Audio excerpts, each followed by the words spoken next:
Welcome everyone to the City Council work session for July 11th. Welcome to everyone here and at home. Our first item is the police auditor compensation. Welcome to our auditor, Mark Gisner, and Denise, I think you're going to begin the conversation for us, right? I am. Good evening, Mayor and City Council. I'm Denise Smith with Human Resources Division, and with me also this evening is Alana Holmes, our HR Director. And in June, you did the discussion with Police Auditor Gisner regarding his performance review for this year. And this is the second part of that conversation, which is around the Council's opportunity to make decisions on any compensation adjustments they'd want to make. I sent an AIS to you earlier that had some compensation information, and there's really two choices that you need to make this evening. One is in regards to any cost of living increases, and the other one is in regards to any step adjustments. The police auditor does have a 6-step compensation system or contract language, and he's currently located at step 4 of that system. So at this point in time, I turn it over to you for any discussions or questions that you might have. All right, so just for the audiences who might be watching, information, we have had a discussion about the evaluation. We've had a meeting with the auditor over that, and so this is a follow-up to that. And let's take on the COLA issue first. Any comments or questions? I see here on page 5 of the AIS that on July 1st, 2011, the non-represented employees received a 2.05 COLA. Correct. What about the represented, the I don't know what employees from the bargaining units? So the different contracts have different amounts. I did not bring those with me, but I would say that they range, up to... I'm sorry, what was the question? Maybe I can help.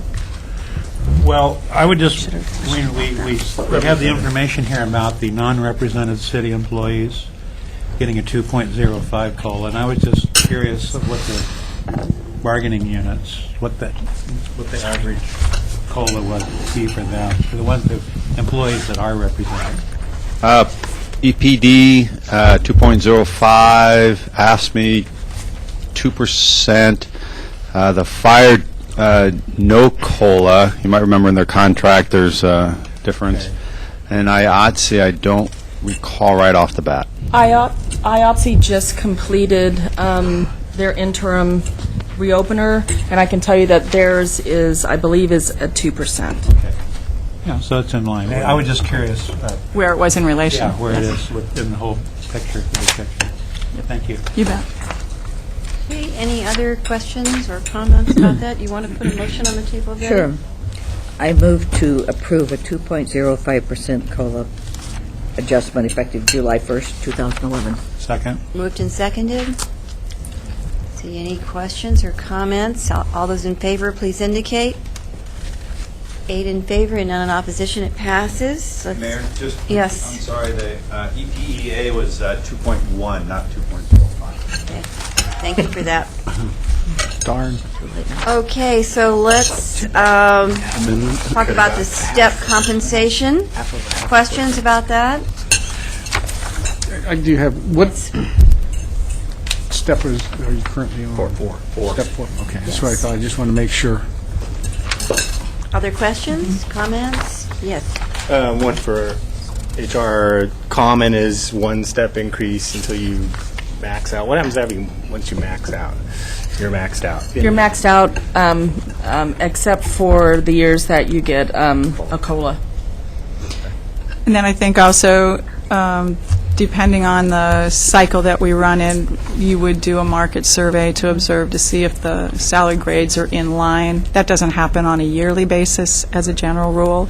And so that's another way that 6-step would be adjusted along the way. It's not, capped there for the duration. We did that when we hired Mark. When you established the position, you did a market. How long ago?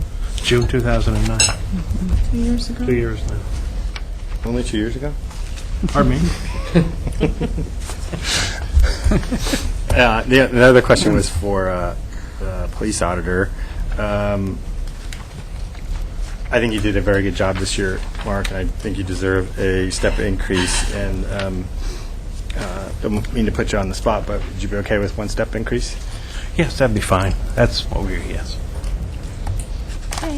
Want to put a motion on the table? Andrew. Oh, sorry, Andrew. I just wanted to make a comment, Mayor, since I wasn't here at the meeting that Mark, actually the review happened, but I also am very happy with the work that you've done, and it's interesting that we have to remember how long you've been here, because nothing has come up that you've had to come, talk to us about, or any, sentinel events. I feel like you're handling the job quite well, and I just really appreciate you being here, and I plan to support the motion to give you your step increase. Thank you.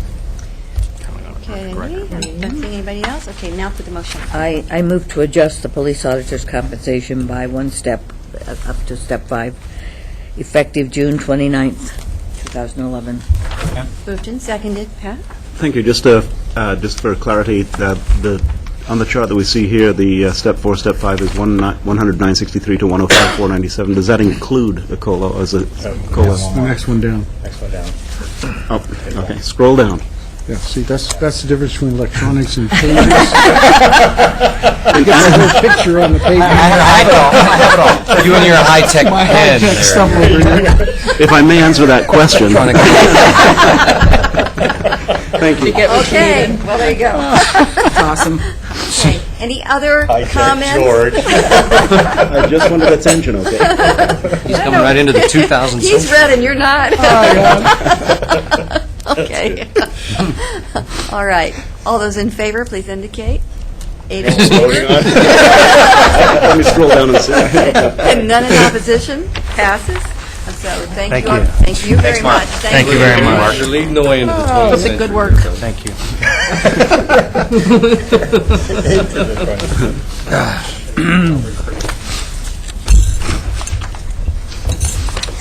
All righty. I should go to 60%. Rolling, rolling, rolling. That's what it is in the model. All right. I'm sorry, Pat. I couldn't. Okay. How are you? We've been doing a lot of work, looking at a lot of plans, working on a lot of directions, and part of that has to be taking into consideration our bike and ped plan, and that's what we're going to be talking about tonight, right? Manager? Thank you, Mayor, and you're right. We have had quite a few plans, a lot of conversation about a variety of things, and I will turn this over to Rob to introduce the topic and script us through the session this evening. Good evening, Mayor and Council. I'm Rob Innerfeld, Transportation Planning Manager in the Public Works Department, and with me is Kurt Geider, Senior Planner, and also in Public Works Engineering. And Kurt's, we're going to talk to you tonight about two things: the pedestrian and bicycle master plan update, and also the overall transportation system plan development. We were last here to update you on these planning processes last October, so it's been quite a while, like around 9 months since we've been here to talk about these. And today, what I'd like to do is give you an overview of what we've done since. Well, I'm going to talk about the pedestrian bicycle side, and then hand it over to Kurt for the TSP. And what I'd like to do is give you an overview of what we've done since then, in terms of the public process we've had, and then give you a sense of what some of the major elements of the plan are that we have, and tell you about next steps. At this point, we're very close to having a final draft of the plan to release to the public. And basically, we're still working on some of we weren't really satisfied with where we were with the policy section. So we're going to spend some more time on that, working with our stakeholder groups. And then our goal is to release the draft plan to the public in late July. So the first element of the plan is the existing conditions report.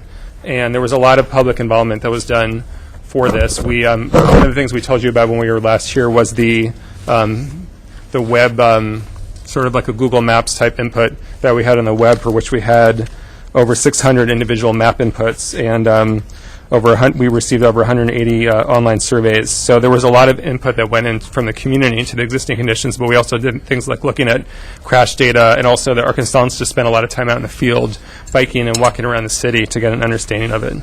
That's an excuse. Yeah, that's right. They also reviewed many of the city's adopted plans, including the ones that you see up on the screen. And then there was a lot of public involvement. So we created 2 committees just for this project, the Project Advisory Committee and the Technical Advisory Committee. The Project Advisory Committee being made up of Eugene residents, and the Technical Advisory Committee being made up of city staff and staff from other agencies. And then also the city's Bicycle and Pedestrian Advisory Committee played a role in overseeing the planning process. We also had a project management team made up of core staff who did the bulk of the work on the plan, working with the consultants. And this is just an example of the website that we had for the project. It's eugenepedbikeplan.org, and it's since been folded into a broader, or incorporated into a broader website that's been created for all the transportation system plans that are being developed in our region. One of the nice things actually is that the same consulting firm is doing the work for a lot of these plans, so they're really able to coordinate a lot of the public involvement and the web work, and so we've gotten a really high quality web presence as a result.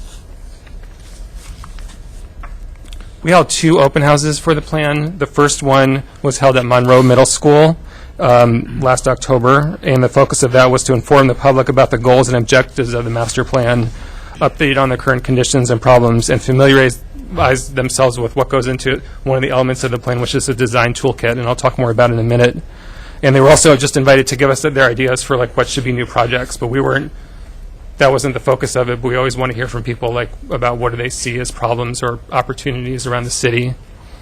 And then the second public open house was held at St. Mary's on this March, and we had almost 100 people at that open house, and that was really to show them an early draft of the plan, the maps with all the projects on them, and to get their feedback on that. So that was really focused on the projects of the plan in particular. So there's 5 major elements of the plan. The first is the policy section, and that's the one that I said that we're really the only one that we're really still working on in order to get to a final draft of the plan. And what we're doing is developing a set of new pedestrian and bicycle policies, but we're not going to ask you to adopt those until you adopt the new transportation system plan, because if we put those in transplan now, they would apply to Springfield and parts of Lane County also, and it would be awkward. So we're going to fold what comes out of the pedestrian and bicycle process will fold into the transportation system plan update policy process. Another element is a design toolkit, which was developed to serve as an internal best practices guide. There's been a lot of new ideas that have come out of the pedestrian and bicycle planning field over the years, and so we wanted to make sure that we have access to the best design ideas and also the old standards. And so our consultants work with us to create this design toolkit, and then the way we're implementing it is that we're going to be incorporating the different ideas from it into existing documents and plans that we have. For example, one of the guides that staff uses is called the Design Standards for Eugene Streets, Sidewalks, Bikeways, and Accessways. So we're anticipating an update to that will look to the design toolkit for ideas. And that some people know that as the arterial and collector street plan, but really one of the parts the council adopted of that plan, which was not adopted, was these design standards and guidelines. Probably the most important element of the plan is the different capital projects, and there's a longer list here than we've had in the past because there's some new kinds of facilities that have been developed over the years, especially just on the bicycle side, really, that we're starting to actually build in Eugene and look to build more of, because they've been found to get one thing that's been found is if you want to increase the percentage of people that are biking, you need to create facilities where the people that are not as comfortable being out on a bike lane on a busy road will feel comfortable. So that means either having a facility where there's more separation between the bicyclists and the traffic, or a facility that's on a low traffic residential street. And so there's both kinds of facilities in the list of new capital projects that are being proposed. And our intent is... No, because that's a cycle track, and we don't have one of those yet, but we're constructing one right now. So one type. Where are you constructing? I know. I had planned to get to that, but okay. So We jumped ahead a little. I understand. Scroll down. One of the basic elements of a pedestrian bicycle system are access ways. These are the sort of what we think of as cut-throughs between neighborhood streets, and even like sometimes you have a cul-de-sac that ends, and one of the great things about our code is it encourages having those cut-throughs even if the street ends. Often they're hidden, though, and so we're also working on developing a better signage system so people know where these cut-throughs are, and we've started to show them on our bike map, too. And they're really important, especially in more suburban parts of the city that don't have as good of a street grid. Bicycle boulevards. So these are those low-traffic neighborhood streets. The important thing is that they have good connectivity so that you can actually get somewhere on a bike boulevard. We have some of these now. Alder Street between basically starting at 19th going to the south, where there's some diverters to discourage automobile cut-through traffic. 15th Avenue from the university to the fairgrounds is another example of a bike boulevard. The most basic elements of a bicycle boulevard are to have what you see up on the screen, which is called a shared lane marking, which is a new kind of pavement marking that indicates that this is a street where bicyclists and cars should be sharing the road, where people should expect to find bicyclists on the road.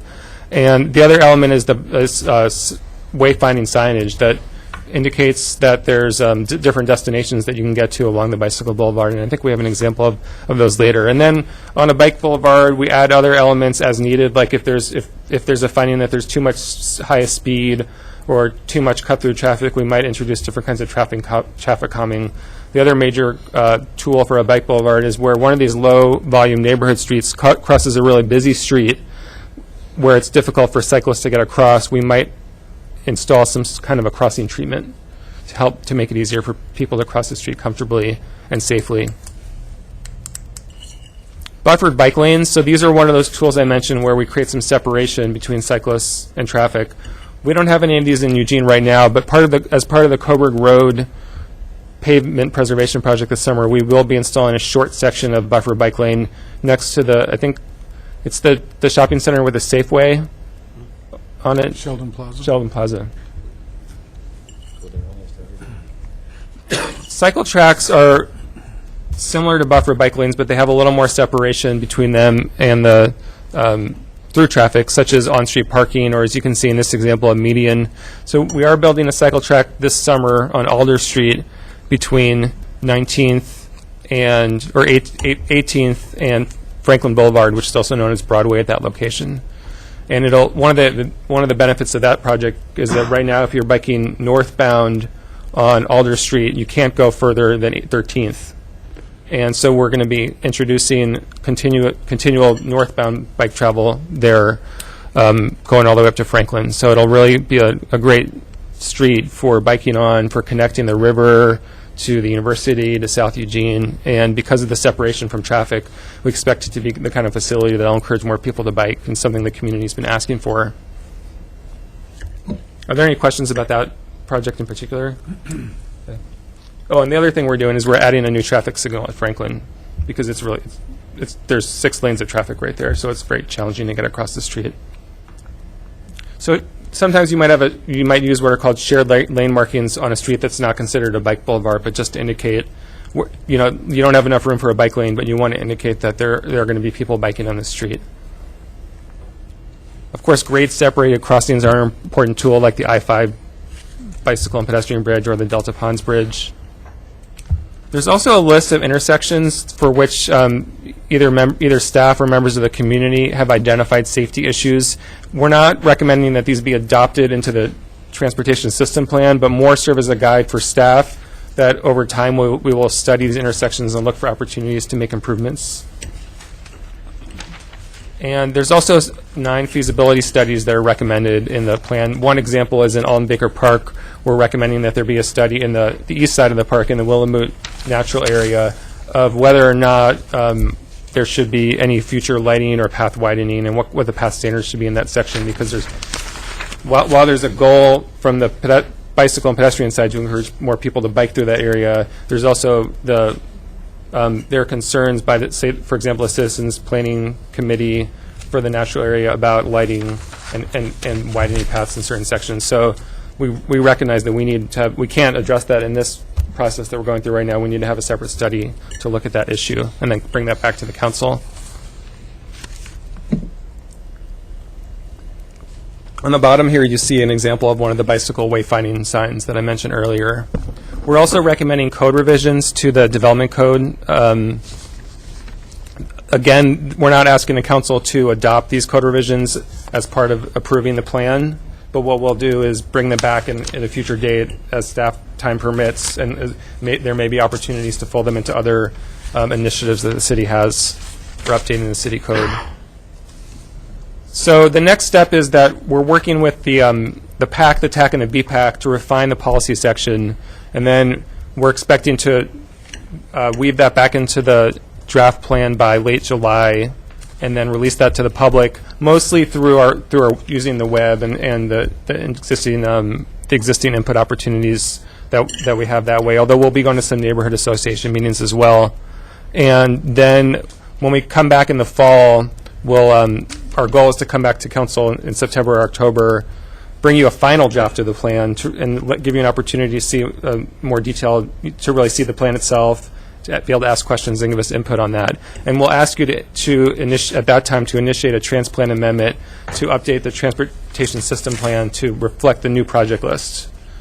And then from there, what we would do is go to the planning commissions of both the city and the county for work sessions and public hearings, and ultimately come back to both the city council and the board of county commissioners. I think, Kurt, why don't we take questions, and then we'll do the TSP afterwards. A couple of questions in reference to the boulevards and buffered bike lanes. What type of mechanisms were used to determine what projects go where? Was there some sort of a counting of bicyclists in these different areas, or how do we determine where those projects go? Well, it was a combination of what we heard from the community. The consultants also used a tool called the cycle zone analysis, where they looked at a combination of zoning and population density and topography to look for where the areas where the investment in bicycle infrastructure will yield more bicyclists. And then part of it, too, was just the one goal is just to have a good network all around the city. So to the extent that we see opportunities for bike boulevards, we would recommend them. We probably wouldn't have bike boulevards on 3 adjoining streets, but generally the idea is to have them. In some parts of the city, it's tough to find opportunities for a bike boulevard. It's fairly easy on the grid, but when you get out further, it's harder. And so the consultants got creative, in a good way, I think, with coming up with that. So as some of these projects get put in place and developed, are we going to go back at a later time and do, like on some of the roadways, they do traffic counting? Are we going to be able to go back and do bicycle counting in some way to see if this particular project is working in this area or not being used? Or we do bicycle counts every year in the spring. Our goal is to do it on a nice day when U of O's in session, which sometimes can be challenging. And we actually get volunteers from the community to help us with the counts. So that, and what we'd like to do is to start doing them in the fall too. And so, for example, one location where we want to do a count is at the Delta Ponds Bridge to see how many people are actually using this bridge. I think the West Bank Path Extension would be another good one. We've also started conversations with LCOG about looking for opportunities to install permanent counters that we could actually integrate into the infrastructure. And so I'm hopeful that over time we'll be able to actually get more automated ways of doing pedestrian and bicycle counts. And then back to your shared lanes. My understanding of the law is now that bicyclists have to ride to the right, as close to the right as practical when they're sharing a lane. Is there going to be any education going out to the community on these shared lanes, and is that going to be affected, or is the law going to remain the same, or is there going to be some sort of a city ordinance to be introduced so that the law does not go into effect, or how are we going to deal with that? Because I can see some real conflicts with the traffic there on that shared lane.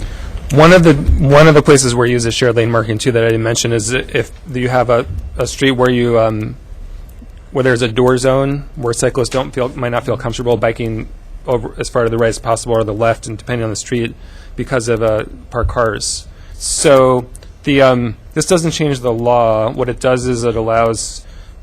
It just sort of shows cyclists where's the best place to position themselves in the road. Okay. And I think on a street, if it was on these low volume residential streets, say like 15th, the shared lane marking might be right in the middle of the automobile travel lane, but that's really a low-speed, low-volume street where we wouldn't expect there to be conflicts between people biking and cars. If you put a shared lane marking like on Coburg Road, and we wouldn't do something like that, but I can imagine that there would be the kinds of issues that you're raising. So there will be some sort of public education. Oh, I didn't address that. Yeah, actually, I'm pretty sure we're producing a video to share with the community, and there'll be other public education too. Thank you.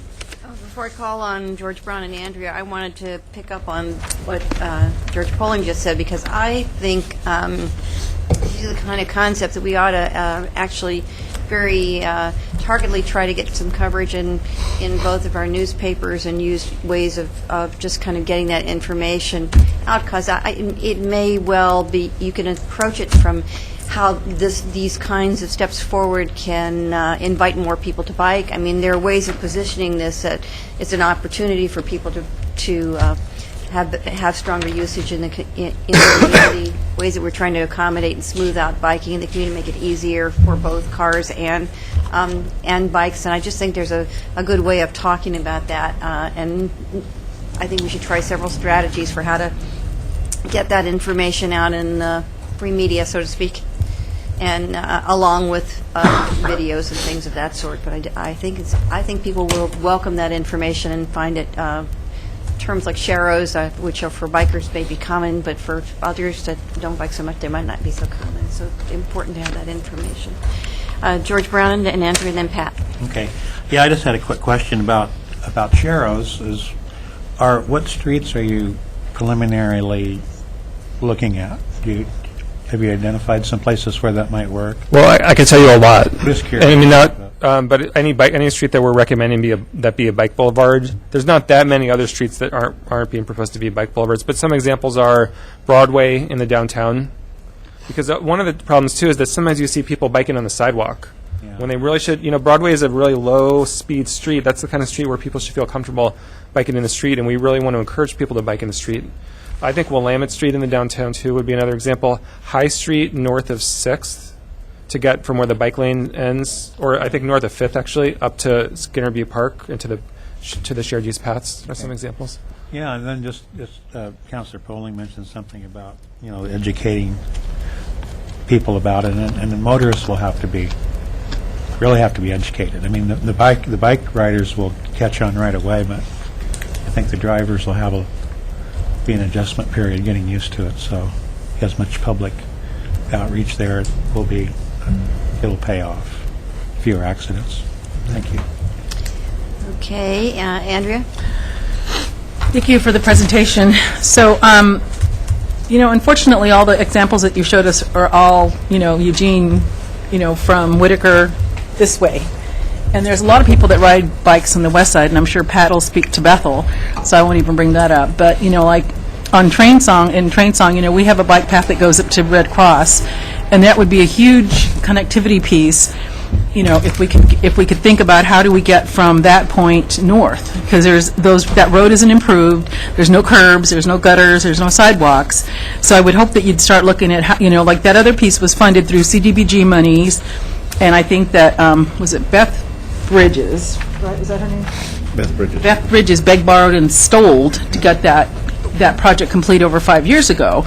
And, that would be a perfect connectivity for people from Pat's area, that they could come down Barger, hop across Highway 99, and then come down Bethel, as opposed to, it would be a good alternative. And so, and then in North Eugene, they're really outside of River Road, there's really no,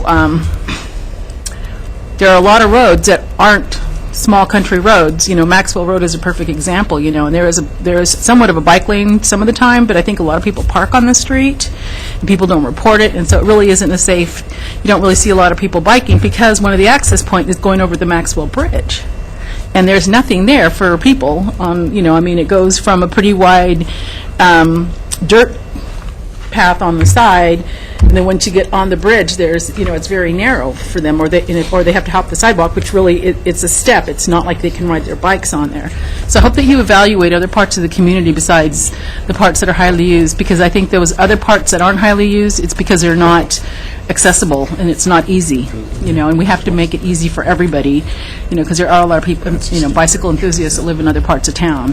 Well, and just one example of a project is, I think it's North Park Avenue that is the one that goes north-south. So that's proposed to be a bike boulevard with a new grade separated crossing of Beltline, because we recognize that it's challenging for people to get across Beltline on bikes, and then once you get down Park, there's some different places where people can travel east-west to get to the river path system.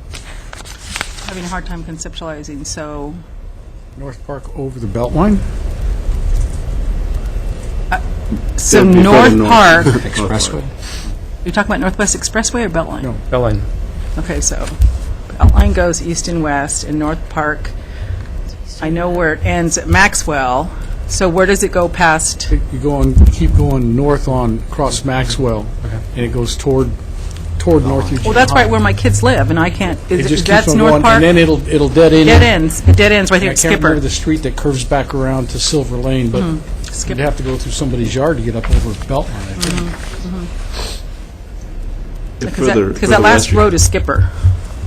So I have two family members that live on Close by Skipper. the treatment plant. No, that's Too far west. They all live with Well, the... now- And just so you know, I'm after this meeting, I'm going to the River Road Community Organization meeting to talk to them about I the said plan. hi. Okay, so I never get there. so we are. I mean, there's a lot of projects proposed in those Okay. in the neighborhoods you mentioned. Okay, well, good to hear. They may not have made it into the PowerPoint. Okay, but- well, thanks. I would just add from that conversation, because we've had it so many times. Oops, sorry. Go ahead. I did have one more thing to say about Whitaker also, Blair Boulevard is horrible. Well, they're working on. They've got plans for that. I We've, know they do it. I just want to call it out because it really does need, it needs to get pushed up the queue because there are a lot of people who ride bikes around there. And that's another street that is proposed to have shared lane markings, where there's also people biking on the sidewalk now. And we've applied for, we're on our second grant that we're trying to get funding to upgrade the streetscape there. And if that's not successful, we have a couple other ideas. Because the idea is to get that incorporated into the pavement preservation street bond project that's scheduled for either next year or the year after. Because it's much more cost-effective to make enhancements to a street when you're tearing up the road. understand. But there's a lot of pedestrian issues there in the Blair Boulevard corridor, too. So we really see that as, enhancing that corridor as a great opportunity. Okay, my list is done. Thank you. So I was just going to add to that, Sorry, Mayor. because you've heard so many times in the last year that concern about bike connectivity out in Bethel and in West Eugene. I think kind of pulling that up and really showing us what's going to go on there would answer a lot of questions for folks. I just sort of request that you kind of give us a sort of a more focused look at that area, because you've brought it up a number of times, and I know we've been concerned that it has less bike facilities than other parts of the community. So, Pat, you're next, and you may want to just keep adding on to that. Thank you, Mayor, and thank you, Councilor Ortiz, for bringing up the point about Bethel, but that doesn't mean that I won't talk about it. Yeah, I know you, I left it, though. It's a number of years ago when we built the most recent extension to the west, the Fernridge Bike Path, the one that extends to Green Hill Road. There's a little link in there that was kind of missing, and I worked with Les Lyle a little bit to produce a little link in the path that goes over to Terry Street where the roundabout is. Makes for access to people from Bethel, a little bit better access to people from Bethel, but it still is out of the way. It's not as direct. And my concern and my question is regarding more direct and safe bike routes to downtown, which is where a lot of shopping is, where certainly all government services are, and places that people in Bethel would really want to come if it were safer and more direct. Now, we had an opportunity with the West Eugene Parkway to get a direct route downtown, but that's not going to happen. And so in the meantime, a lot of times people have to travel over the overpass on Highway 99, which is very difficult, or through the industrial area. And I know, Rob, that you're thinking about it, and I know it's high on your list, and the mayor mentions it frequently, and Councilor Ortiz has not been shy about it. But it is a concern for the people in Bethel, and sometimes they're not available, or they don't attend the open houses. So you don't necessarily hear from the people in Bethel about the needs and the desires of cycling in Bethel. You have done, the city has done a great deal in the last few years with on-lane paths, safer access to Willamette High School from areas, from parts west of Beltline. But still, we're looking for something more direct and safer to get to the downtown or get onto existing bike routes like the river, the bike paths around the river. It's very difficult to get to Bethel, to downtown Eugene, and to access the wonderful bike path that we have, bike system that we have. It's great. People comment on it wherever we go. But unfortunately for the folks in Bethel, it's not very easy to get onto it and become a part of it. So you are thinking about it. Mm-hmm. Yeah, absolutely. And like I said, there's a lot of, just like in every part, we don't feel like we neglected any part of the city, in that we tried to create a great proposed bicycle and pedestrian network for the entire city. Mm-hmm. So. Yeah, I do not discount that at all. I think the challenge is getting it funded and built. It is. So that's really the I think going to be the hard part. Well, and even for cars, there's no real direct route downtown that doesn't involve a great deal of traffic or doesn't involve unsafe or stagnated driving to get downtown. So cars, bicycles, we need better transportation downtown from West Eugene. Alan and then Betty.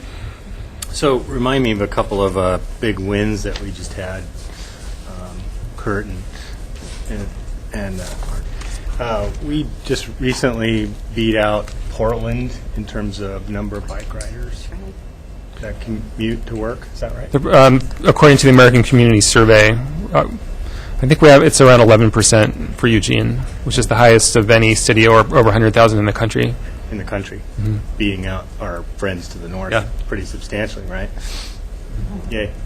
And then we recently were #1 bike city in a publication. The Atlantic Monthly. It was Richard Florida wrote an article. Atlantic Monthly, #1 in the country. I think he was referring to the American Community Survey numbers. Oh, okay. I thought it was a little more than that. Okay.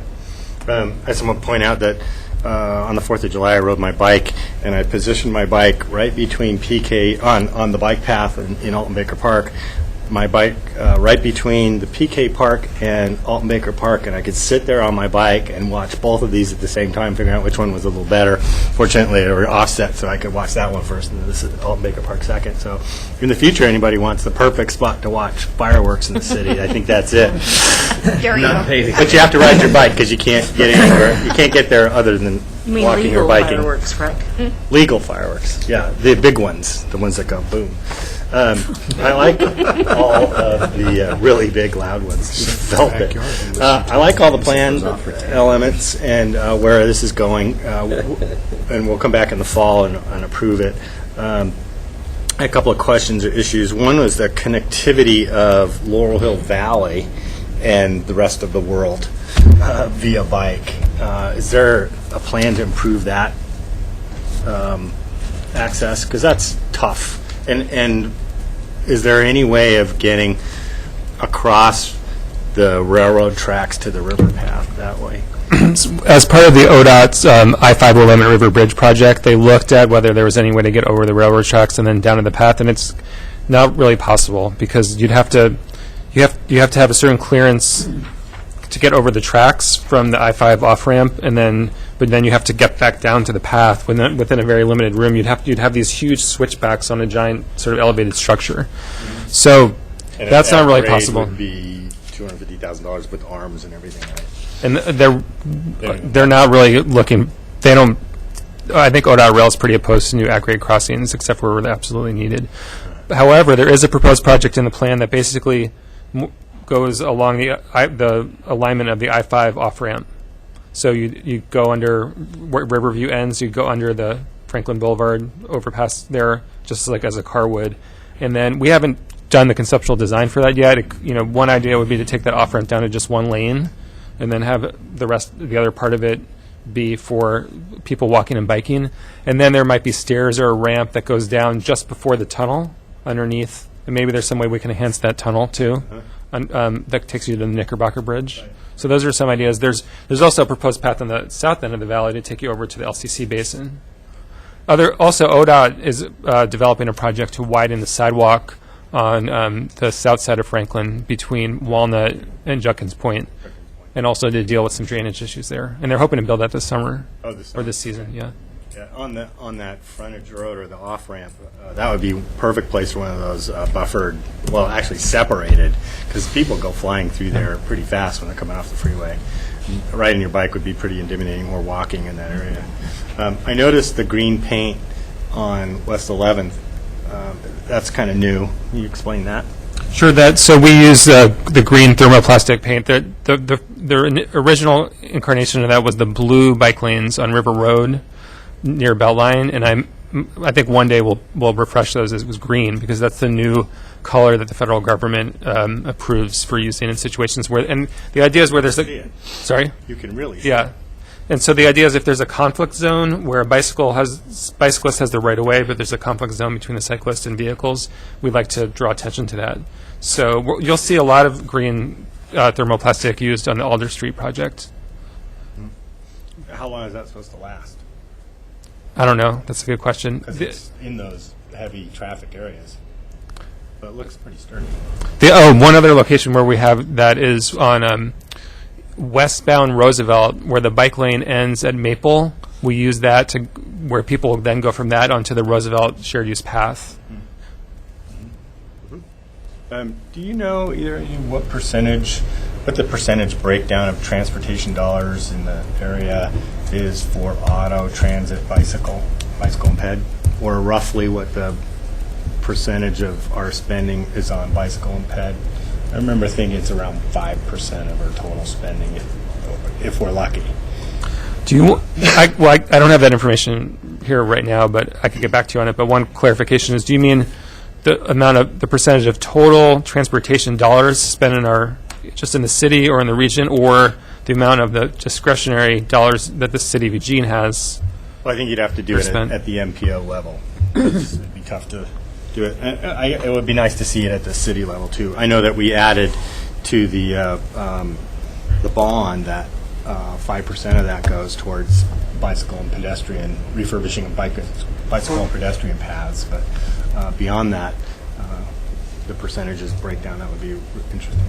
It also would include, say a street has 2 travel lanes and then a bike lane on either side. So the bond money is also going to repave other, streets with bike lanes on them. Only if they were existing? We haven't. I don't know.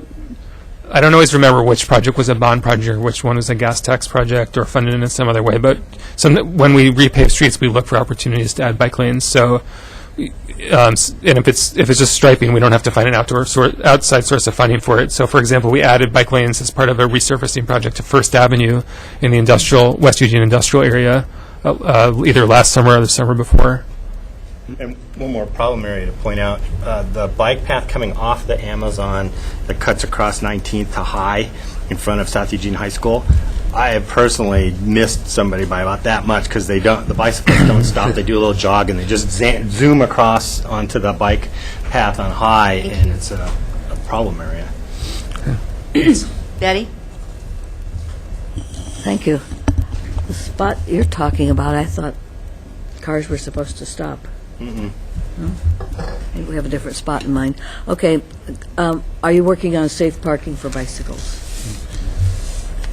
The only way we address parking in the plan is through some of the code revisions. I think that's something where maybe we fell a little short, and we may need a future study or plan to address parking issues. But is there a specific question you have about what would be safe parking? Might be number one for bike theft as well as for biking. I think it's something that we need to try to do something about. People lose their wheels and their whole bikes. I think one thing we do some of, and I think the police are doing a good job too, is both on registering bikes, so we can track them if they're stolen, because then if they're found, they know who they belong to. Also, educating people about the proper way to lock up their bike, because if your bike is locked properly, the chances of it getting stolen are much lower. But I'll take note of that. Okay. More questions. Are you going to do anything about the crossing at 12th and Willamette? It's a bike route, 12th Street, but crossing Willamette isn't easy. That is, that area has been, the plan proposes enhancing both the path where it goes from Oak to Willamette, and then a path from Willamette to Oak. Not saying that we're going to go in and build it now, but if that were area the idea is if that were to get redeveloped, we'd want to see a path or some sort of bicycle and pedestrian access through there, because that's really the Peace Health Clinic's parking lot and driveway. Are you talking about the street crossing itself? Not crossing Willamette, I'm not sure if that was identified as one of the problem areas. because a lot of bikes go on 12th across Willamette. And in my opinion, the cars should stop, but they don't all the time.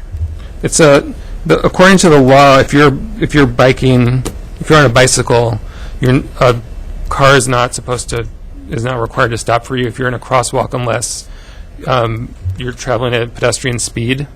So the law is kind of it's a little ambiguous about how should vehicles and bicycles interact with each other at crosswalks, and it leads to challenges we have around like what kinds of signage to use, or are people going to obey the signage, and how to create safe crossings.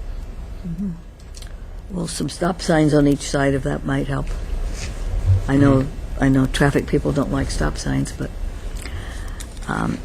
West 11th, and I haven't been on that recently, but used to be that the bike path, suddenly there's an end, and there are a number of places around town where you're on a bike and it says bike path ends, which leaves you thinking, what should I do now? Are you looking at those spots?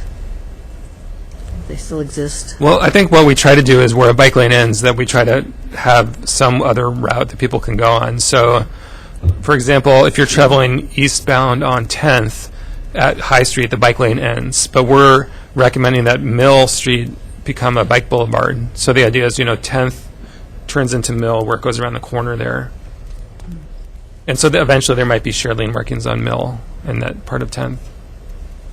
West 11th, I think, has gotten more difficult because of the bus-only lanes in the downtown area. And that's where a bike would go ordinarily, I think. And are you looking at that? Well, we just, that was the area that was just restriped, and where we put the green thermoplastic down where the complex zones are. So we've heard some good feedback from people in the community that they like the treatment there. Good. And is there any, you said something about Coburg Road. How are you going to make that safer? There is a recommendation to have a buffered bike lane or cycle track on Coburg Road from the Ferry Street Bridge area up to Harlow. It's challenging because, you have a limited amount of right-of-way, and we say we want, the regional transportation plan calls for MX, and how do you, if you are going to widen the right-of-way or even within the right-of-way, the reason why we're including that part of Coburg Road is that there's, on some sides, there's planting strips that we might be able to cut into. Because sometimes, if you already have a 5-foot wide bike lane, you only need like 3 more feet to get a buffered bike lane. So you get north of Harlow, though, and it's mostly curbside sidewalk there, and then the right-of-way line. And so, frankly, I think if we were going to widen the right-of-way there, maybe I would recommend doing it for pedestrians, because if we're trying to create 20-minute neighborhoods where we really want people to walk to commercial centers, when we have, a road like Coburg Road where much of it has a curbside sidewalk, it's not a very pleasant place to walk. So it might be that we're really looking for cyclists who don't want to be in a bike lane on a busy street, that there'll be bike boulevards on nearby parallel street networks that they can use. Yeah, I think we need a lot of education about the rights of pedestrians and bicyclists, including right downtown. I know in Seattle, I haven't been there for a few years now, but every time I've been to Seattle, all you have to do is walk up to the street and the cars stop. Here, you walk up to the street downtown, up to the crossing, and the cars speed up right in front of you. So I just wondered if you're working on safety for pedestrians. Or is that the next part of the presentation? Well, the master plan deals more with the sort of infrastructure side of pedestrian and bicycle issues. We also have a pedestrian and bicycle strategic plan that was adopted administratively, and that has a section on education, another section on enforcement, and that deals with some of those issues. Okay, thank you. All right, then, I think we're, yes, Pat? Just ever so briefly, you know, Rob, when you're asked about Laurel Hill neighborhood and other areas of town, both with small population centers, you were able to provide pretty detailed explanations of drainage, enhancement bike tunnels, the inability to make at-grade railroad crossings because ODOT doesn't approve of those. But when I asked you about just the simple access from an entire ward from Bethel, you didn't really say anything other than, yes, we're looking at it. I suspect there's more beyond, yes, we're looking at it, but to hear you talk about things as in-depth and detailed as drainage for particular neighborhoods, and to still not have a full answer for how an entire ward is going to access the bike paths, I think that is kind of symptomatic of the issue that we do have a transportation problem in West Eugene, and people who don't visit West Eugene frequently simply don't understand it. Oh, I apologize. Alan sort of asked a pointed question, like, are you dealing with access from Lower Hill Valley to the rest of the city or other parts of the city? And I'd be happy to tell you about projects in Bethel, but just to touch on a couple of the proposed projects in that part of the city. There's I'm just trying to find my map for that area. It's right here. People who don't live in Bethel don't understand it. So there's a proposed bike shared use path along Beltline. Right now, the shared use path along Beltline, I think, ends at Roosevelt, and it would connect all the way to the Fern Ridge Path. Yes. So that's one proposed project. I mean, that's been in our plans for a long time. To some extent, it's contingent on expanding that part of Beltline from 2 to 4 lanes. On the north end of it. This is the south end of it. So that's one project, is to connect that. And maybe we should take it on as a separate project, not wait for the road project there. There's projects to extend the Fern Ridge Path up to Avalon. There's a buffered bike lane, I think, proposed on Avalon itself. There's also a proposed elevated crossing of the railroad tracks that lines up with Park, Nadine Street. Is that? I'm sorry? Nadine. So and then there's another elevated From Bethel across the railroad tracks. That's right, to River Road. And then there's also a proposed elevated crossing of the Beltline at Avalon. So just to give you a sense of what some of the projects are. Thank you very much for the detail, Rob. All right, I think we're ready to head from this discussion into the transportation system plan. Ta-da. Ta-da.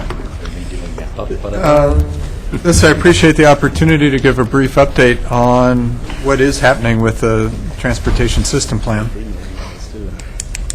And a couple slides of sort of recapping what it is and why we're doing it. It is the mobility or the access component being coordinated with Envision Eugene. So it's a 20-year vision, and the goal is to have both plans adopted concurrently as an integrated, mutually supported package. So Envision Eugene talks about how we will accommodate growth. The transportation plan will talk about how people and goods and everything else will move within that area. The Transportation System Plan, which is often called the TSP in the state legalese, will be weaving together several other plans. So we talked about the Pedestrian Bicycle Master Plan. We also have a fairly new Airport Master Plan, Lane Transit District's working on a plan. There's some other plans that need to be integrated, and then all those will be coordinated with the City of Springfield and other regional partners in a regional plan as well. Our planning's taking 2 phases, and it has been funded in 2 phases. Rather, Phase 1 has been funded by ODOT, and we're very grateful to them. That's similar to the Envision Eugene. It's our visioning, it's creating the goals and criteria to know when we're successful, and we hope to have that by the end of this calendar year. We'll regroup, create a new scope of work, get new funding, and then package the plan. So that will be the plan with the policies, project lists, priorities, strategies for implementing, and cost estimates, so we know where we stand. And we have 1 other year to do that. And that's according to a work plan that the Land Conservation Development Commission approved a few years ago. A couple of things that have evolved in the last few months since we were last here speaking about this our Department Advisory Committee has evolved and has grown. It was sort of serendipitous. The transportation plan was gearing up as the Envision Eugene's Community Resource Group stopped meeting as a large group, and as the sort of the draft of the pedestrian bicycle master plan was sort of being worked on. So we invited all of them and the Ped Bike Master Plan Advisory Committee, or excuse me, the Bicycle and Pedestrian Advisory Committee, one of your standing advisory committees, all get invited to our meetings, and we've been going along trying to understand the different aspects of the transportation system. These meetings are open to the public, and anyone that attends is expected to participate. And so we have it's a sort of educational discussion portion in a large circle format, and we break into small groups and wrestle with some the nitty-gritties. What's it mean, what's possible, and getting new ideas from the group. The groups have been averaging, I'd say, between 30 and 40 members of the public, and generally monthly. The website, which Rob touched on briefly, was a twinkle in our eye last October when we came, and our hope was that the web technology and availability had grown so that we could use that to get information to the public, and with luck be able to solicit feedback from the public as well, rather than using, as we have in the past, many of our open houses just to have posters up and say, here's what has been said, and expect people from Bethel to fight traffic all the way into downtown, or set up many of these little open houses around. The website, which I usually direct people through our piece of it, it's eugeneTSP.org. Brings you in. It has updates on what is being planned, a description of the project, upcoming meetings of transportation and Envision Eugene and the Ped Bikes and anything that's transportation related within the region. We have a library. The Transportation Community Resource Group nominates articles and their own writings and web pages to be available to the public through the site. We are hoping to gear up some videos shortly to be more engaging about what people are thinking, and maybe some perhaps educational pieces on our new bicycle infrastructure. But most exciting, we have a new conversations page.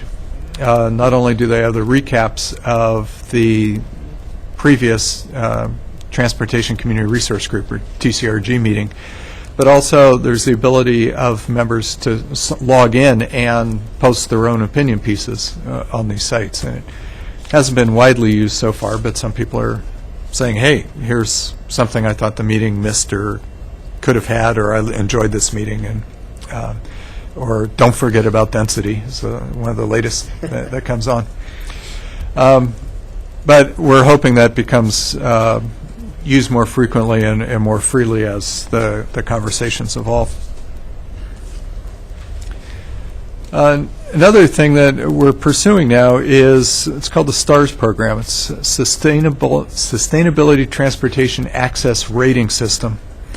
It's a program being developed through the City of Portland, and it's spinning off into its own nonprofit organization that's packaging this together. Easiest way to describe this is it's similar to the LEAD program for buildings, but it's applied to transportation projects.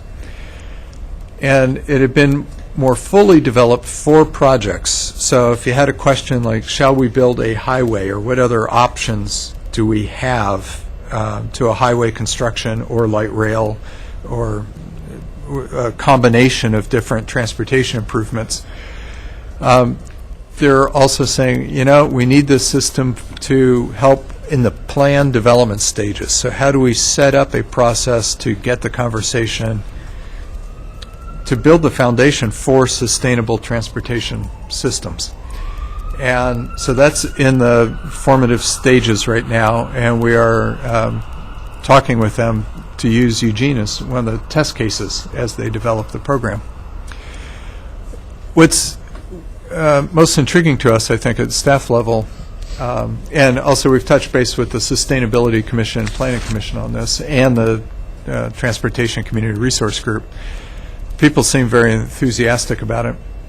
Rather than having a plan or projects come up and then using the triple bottom line tool to talk about how this plan or project affects the different bottom lines, people, prosperity, and planet. The STAR system begins by having us define what would be a sustainable transportation system. What would that look like 40 or 50 years in the future? And then there's a lot of leeway for our local conditions in defining that. And then backcasting, what should we be doing now to reach that goal in the future? So it's a exercise that would help direct the formation of the plan at an earlier stage, would also help define what would a sustainable transportation system be, rather than looking at all the little components and hoping that they build together into a sustainable plan. So it's it'll be a rigorous exercise for us to go through. We're also excited, although we're working through logistics. The STARS program requires training up front, both at the staff level and community members, to talk about what's it mean to be sustainable. They use the natural step as their basis for sustainability, so scientific based. And we're hoping then that will help build a community foundation about how the plan will be built together. That's it. What I prepared, but I'm be glad to answer questions about what has been happening with this plan, program, and other issues. Mike, go ahead. Thank you. Thank you for the presentation. I want to ask a question that kind of deals with this in a roundabout sort of way. I had someone mention something to me the other day, and I don't understand it very well, so I was hoping you could help explain it. The work that's being discussed around the lane livability initiative. My understanding is that there's a part of that that deals with, I guess maybe I'll throw it more open-ended than that and say, can you tell me how, from your perspective or your understanding so far, how that intersects with our TSP, RTP work, and any kind of strategies that are developed through that work? How does it intersect with our official plans? I'll kick that, or welcome it to Rob also for that. The plans started separately, so they're not fully coordinated yet. So the RTSP work program had been started before the grant for the Sustainability Consortium had come along. There are transportation pieces to the work program there, and as I understand it, it's networking and building within the region.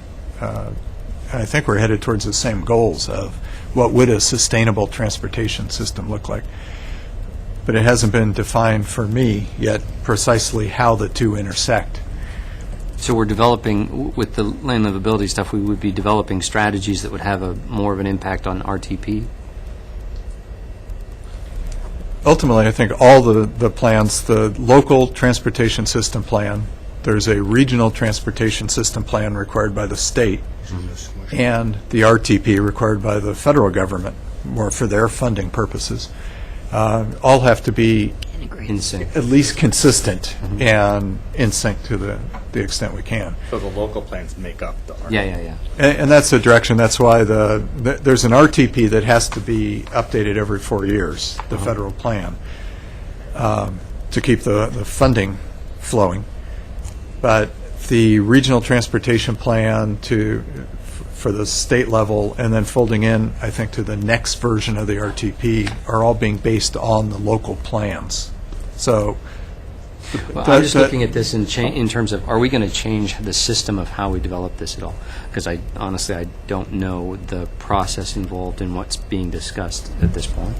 So my understanding is we've always looked at this and developed plans for specific facilities, and those become asks as a part of the coordinated plans, and we seek different levels of state and federal funding for those specific facility plans that are a part of the ongoing process, right? Yes. Okay. So with any of the strategies that we'd be developing with the lane livability work, would those be independent of that process in the sense that they would put us on a planning process that then would be different than that standard kind of protocol? I think, to a great extent, the goal of the Lane Livability Consortium is to inform these other planning processes. And, I mean, frankly, I don't think the money has started flowing yet from HUD, and so they haven't really been able to gear up. And so they have a work plan that's been agreed to by HUD, but I think one thing we've been talking about internally is can we look for opportunities to tweak their work plan so it's a better fit for some of what we're doing here at the city. So, for example, there's something in the work plan about taking a triple bottom line tool and making it, I don't remember the exact language, but it was something about making a more refined one that could apply to transportation and housing and that sort of thing. So there might be an opportunity to actually use the consortium to help with some of the STARS work that Kurt was talking about, so that the resources for that don't have to come out of city dollars. Well, and that's kind of, you're getting at the essence of my question, which is my understanding from something I heard from some other folks was that there was concern that we would be developing strategies through the land livability process that we would then be mandated by law to implement, whether or not we had the funding or not in order to implement. I'm not aware that there's any work plan items in the consortium that would be officially adopted as far in terms of their deliverables. I think it's more about how can we coordinate better as a region on sustainability on the triple bottom line, and what are some different tools that we can develop and to help us get there. How can, are there ways that we can work more effectively across the different silos of transportation and housing and economic development? And like I said, I think there needs to be more discussion amongst the different partners about how can we sync up the ongoing processes we have, like the transportation system plan and Envision Eugene, to fit well with the work plan of the Lane Livability Consortium. I will note that Andrea Reiner, as Transportation Planning Manager at LCOG, is part of our project management team. So coordinating to the extent we can. Very much. I've got Andrea, you're next. Oh, thank you. So you asked us a question, what will transportation look like in 50 years? I envision something like The Fifth Element, if you remember that movie with Bruce Willis, where people are in hovercrafts and all the pollution's down here. And so that's my challenge. I don't know that roads will be necessary, but two things I wanted to I don't see a project list. I don't see, where you're really putting down any specifics, but I just want to, once again, Highway 99 corridor is a horrible corridor for people to travel, walk, and, my challenge with this is when I hear your comments about the Envision Eugene process and the urban growth boundary conversation, that's extra capacity. I'm looking to make sure that we take care of the facilities that we have now. There's a lot of people in the cities that are already here, and those roads and those areas need to be safe for them. So, I just want to make sure that that's part of the conversation.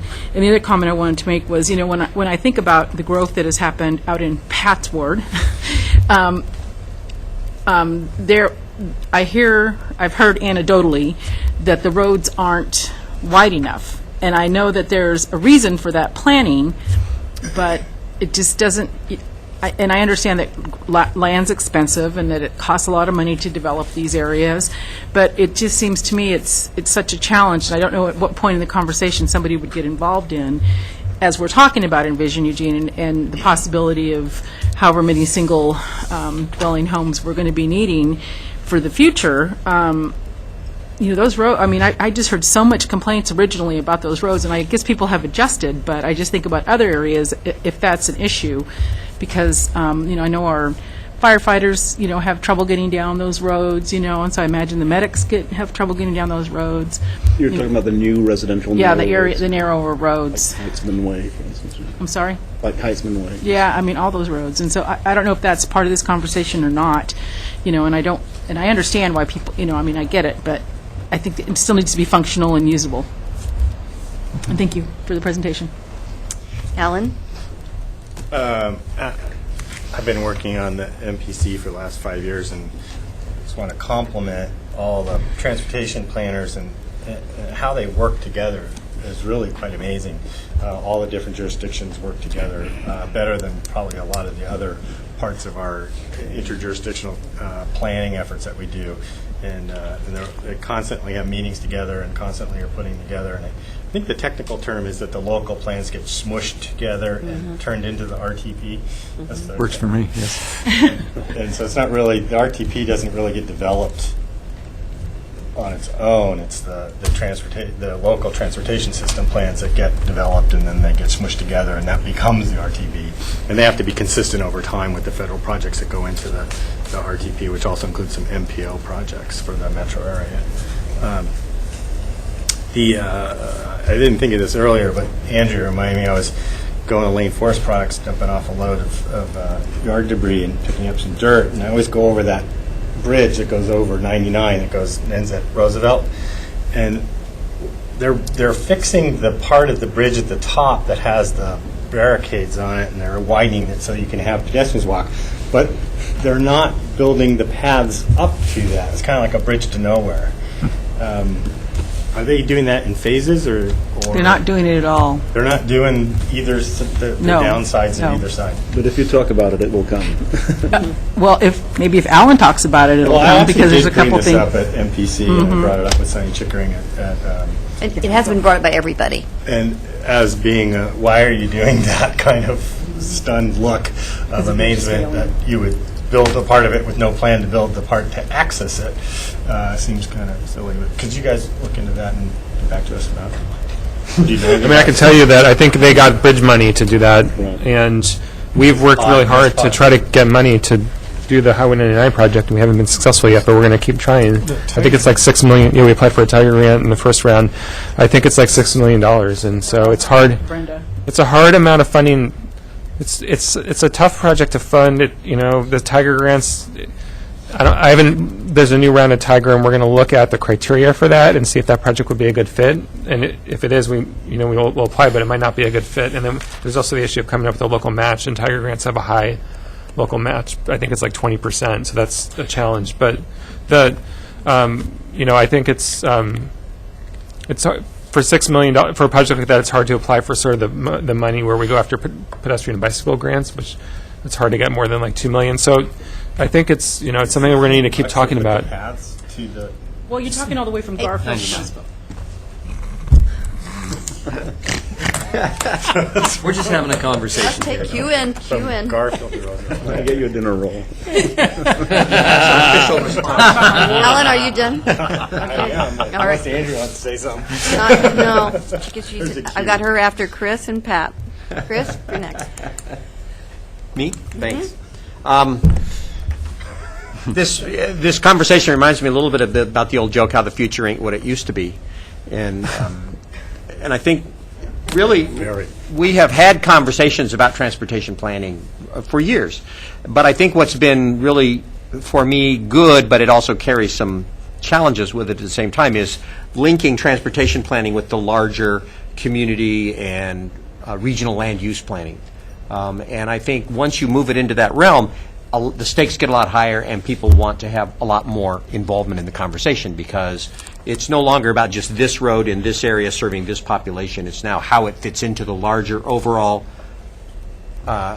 conversation about growth and what growth will be and how growth is managed.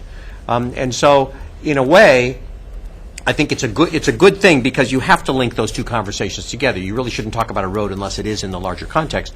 At the same time, you have to realize that now every conversation about transportation has become a discussion about the mandate of growth or no growth, or management or no management. And so I think it behooves us to be as thoughtful and deliberate as we can, because now that bigger issues are at stake, we can't just have small, isolated conversations. They now have to fit into the larger context, which is exactly what you're trying to do. And I applaud you for that. But at the same time, I'm recognizing it's not going to make this conversation any easier. In fact, if anything, it's going to make it more challenging. It will bring up a number of policy issues. Your linking it to Envision Eugene, I think, is just simply representative of what we're talking about in a larger context. And I think a lot more people will want to be involved in this conversation simply because of what's at stake now. And we will no longer have casual conversations about this transportation or that transportation in an isolated sense. It's now going to be part of a much larger conversation where real issues are at stake for a lot of people who take these conversations very seriously. The fact that we're trying to look at a future 50 years from now and how do we plan for a future 50 years from now is always a challenge, because some people live 20 years from now, other people just live today. And why do we need to do something now for something way off in the future? And that's a challenge, because unless my roof is leaking, why do I need to fix it? But sometimes if you fix it now, then it won't leak later on, and it's very hard to know what's the proper balance for when you should make those repairs or not. So I think this is going to be just dipping our toe into what's going to be a much larger conversation. We have to be very, very thoughtful about just how big this conversation is going to be. If I can, this may tie together a few of the comments made. I'm always grateful that we're not the only city in inventing this totally on our own. So, at our last Transportation Community Resource Group meeting, the topic was transit. We had Tom Kloster from Portland Metro, their transportation director, came down and he gave sort of a historic perspective on the Portland Metro and how they've grown. And it's, very similar to us. We have an existing city. There's a street network for better or worse, and it's better in some areas for getting around than in other areas. And as Portland did, they kept widening and designing for one purpose, like for cars, and the streets would get too wide, and then they'd say, oh, that's not good anymore. And it's the same discussions we're having here. What type of transit is best in certain neighborhoods? How wide should the street be? I mean, what happens if you widen the street further? Same things, discussions we've had with MX recently, and we're going to keep happening. But we can learn from them and see examples of different neighborhoods. The Envision Eugene is bringing up the quality or the experience of the streetscapes and the neighborhoods and what we're trying to do. So I think bringing all those together and say, what's the right balance for us? Which streets get MX type treatment, which don't? Maybe we back off on some. And I think there are ways of melding it all together, but there are lots of examples around that we can learn from, bring the tools from other communities together. So Which brings up the last thought, which is, as you plan for the future, you try to do it in a way that doesn't hurt today. Yeah. Try to balance those two. Pat, and then Andrea. Okay, Councilor Pryor brings up a really good point that you're coordinating with Envision Eugene. And, one thing that really stands out is the discussion that we're currently having regarding residential, single-family versus multiple-family. And it's easy to look at new development and how we plan transportation surrounding new development. And even if we go as low as a 60-40 single-family to multiple mix, it's relatively easy to look at the transportation on that. But when we're talking about changing neighborhoods to accommodate a 60-40 mix, which is plugging more multiple family housing into existing neighborhoods, it's going to be more difficult to accommodate transportation, particularly in light of existing roadways that sometimes are already too narrow in some people's views. So that's a challenge, and I don't offer you an answer. the issue will come back before this group. So. But it really is. It's encouraging, and it's not a surprise that you're coordinating very closely with the Envision Eugene. One question that I do have to ask, and it's kind of to me, it's probably more important than it is to other people. But we do no longer have a West Eugene Parkway. That was in the transportation plan. And all of the traffic that was supposed to travel on the West Eugene Parkway now has to find someplace else to travel. What are we going to do? It's a yes/no question. Yeah, you've got 2 minutes to answer. I'll begin. There were some recommendations that came out of the West Eugene Collaborative, so we'll be looking at those also. resolution is expected as part of the transportation system plan. So we put off quick answers originally, so we'll take care of that later. But again, it's coordinating with Envision Eugene. They're discussing different densities and along the 11th corridor. When we get those, we'll be doing we'll start with some what we call fuzzy, it's another technical term, modeling coming out of the OCOG model to see how bad we expect traffic to get. ODOT's beginning a study going out West 11th and 126 heading west. So a lot of that information needs to come together. We'll be looking at a variety of options, and I think the rigor that the STARS program will put us through will help inform that. It's a combination, makes us look at land use, different modes of operating, where the traffic's going, does it all need to go there? Another concern that certainly the Parkway was intended to help address is maintaining the easy freight access to the industrial corridor that's out in West Eugene. And that's a voice that we always hear through the Transportation Community Resource Group, of maintaining access from the industrial properties, primarily out west of the city, the Highway 99 corridor to Beltline, to I-5, to the rail yard. Well, I didn't throw you a softball with that question by any means. No, but you didn't. Nor did I whiff hit it. But you didn't hit a home run. So the any plan that I've seen involving West 11th or other arterials that lead to West Eugene, I don't have the benefit of an advanced degree in transportation planning that y'all have. But I do travel the roads, and I can't really see a way that West 11th and Highway 99 and the other meandering paths are going to accommodate the existing traffic, let alone the future traffic as we add residential, commercial, industrial, as Bonita grows, which it will. I just don't see a way that existing infrastructure is going to even come close, no matter what we do. I mean, there's really no magic bullet to addressing the issue you raised, but I think there's a series of sort of incremental things that we can do. For example, we've been working to try to, as part of the Highway 99 project, to add an additional left turn lane onto Roosevelt there to make that a more attractive route. The city recently applied for a grant to enhance the signal timing on West 11th.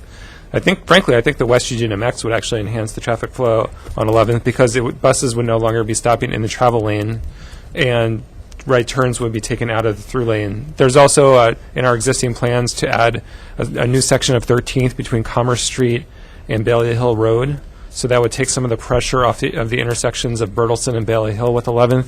So there's the West Eugene Collaborative also recommended making 5th and 7th better streets to connect this Highway 99 corridor out to West Eugene. So it's really a series of incremental steps. And then the last piece is that even with all of these things, we may not get to reach the mobility standards that ODOT has for their facilities, and so we may need to enter into a discussion with ODOT about what are called alternative mobility standards. Well, thank you. I think that does cover a part of it. I think back to the bridge, the Roosevelt, not the Roosevelt, but the 99 bridge. It's good that we're getting the hard part done first, because once that's done, it really makes it more attractive to fix the feeders. Perhaps if MX had gone to Bethel in the first place rather than slogging away at West 11th, that may have answered that question may have solved itself, but that wasn't the course that we took. It's really easy for me to sit and criticize you guys who do all the work, but I sometimes I have to reflect what people are saying in my community. So thank you. Those drums just keep beating. Thank you, Mayor. I know it's hard not to respond to some of the comments that my buddy made over there, and I'm choosing not to do it because I'd rather talk about Highway 99. And I do think that there's a challenge for the community to come up with the $6 million, and I understand that, but I really hope you keep it on the front burner. I know I had talked to Brenda about maybe getting Peter DeFazio to take a walking tour, because I feel like unless you walk it, unless you see it, unless you live it, like you were saying about Bethel, Pat, people who don't live out there don't understand the challenges that people have in that community, and I really think that I think it's a liability and it's unsafe. It is really more my concern, the safety of my community members.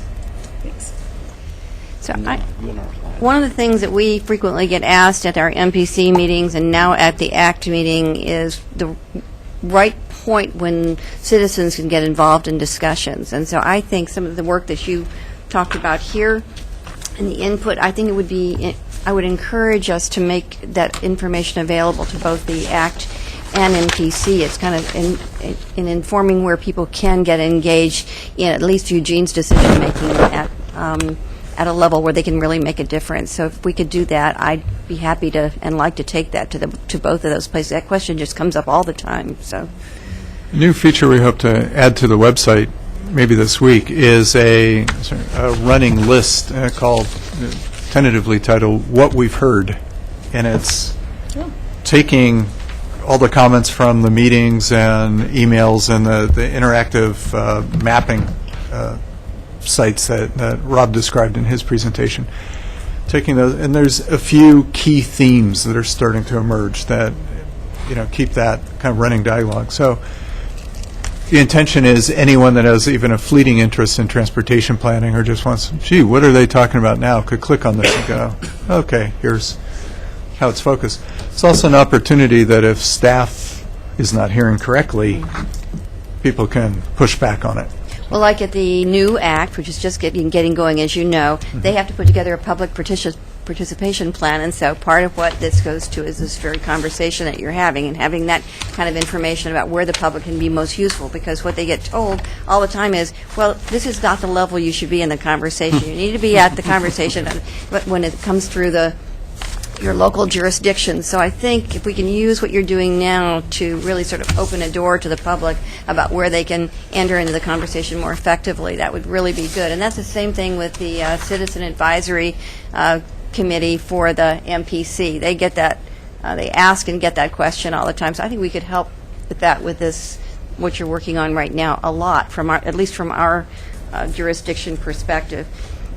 And the rest of the conversation makes me think, I just wanted to remind everybody that we really asked and were very persistent in wanting all of this coordination. We're the ones who said we don't want to work on Envision Eugene and have it not coordinate with our transportation plans or any of the other. We think we're at a place where everything needs to be worked on, and we should get it all together and coordinated. So that's what we're trying to do. We're not trying to create an elephant. We're really trying to make things be very accessible and understandable. And the other thing I want to just remind you all of is, even though we must do all this planning, and as Rob has said many times, paying for it's a whole nother deal. I don't know if you've heard it as loud as I have, but ODOT's pretty clear that it's holding some pretty empty bags right now, and they don't foresee any money for any big projects coming anytime soon, anywhere, and they are very, very clear about that. So when we make our plans, unless something radically changes in the universe, there is not going to be funding for massive projects. There's going to be funding for select projects that connect things and make things function better. And that's why it's so important when we look at the things that we're doing, that we're trying to maximize what we have and make it function better for our community and our region, and we'll have to use money very, very carefully to address those goals. And I just can't emphasize that enough. I'm on the flexible funding committee too, and we're another little pinch of money. So just want to put that on the table for you all, because we're thinking big, but the coffers are pretty lean. So Sounds like my house. yep. Anybody else have anything that they? Okay. Well, thank you both very, very much, and appreciate the update and the opportunity to talk about it. Thank you. With that, I'm going to close the meeting.